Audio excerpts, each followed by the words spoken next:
నడుస్తున్నారు. అనిల్ రావిపూడి ఈ సినిమాకు దర్శకత్వం వహిస్తున్నారు. ఇఫిలాతే ఈ సినిమా షూటింగ్లో నయనతార జాయిన్ అయ్యారు. అయితే నయనతార సినిమా యూనిట్కు అనేక కండిషన్లు పెడుతున్నారు. పలు డిమాండ్లను అనిల్ రావిపూడి ముందు ఉంచుతున్నారు నయనతార. సాధారణంగా నయనతార సినిమా ప్రమోషన్లో ఆడియో ఫంక్షన్లకు దూరంగా ఉంటారు. గతంలో చిరంజీవితో 2 సినిమాల్లో నటించిన నయనతార ప్రమోషన్లకు దూరంగా ఉన్నారు. అయితే తాజాగా చేస్తున్న సినిమాకు మాత్రం ఖచ్చితంగా నయనతార ప్రమోషన్స్కు రావాల్సిందేనని చిత్ర యూనిట్ పట్టుబడుతున్నారే. అయితే అలా చేయాలంటే ఖచ్చితంగా రెమ్యునరేషన్ ఎక్కువ ఇవ్వాలని నయనతార కండిషన్ పెట్టినట్లు తెలుస్తోంది.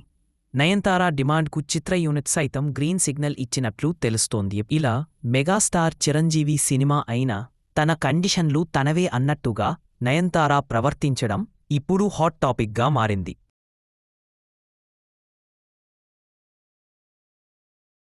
Please like, share and subscribe. పూర్తి వార్తలు కోసం కింద ఉన్న లింక్ని ప్రెస్ చేసి వినండి.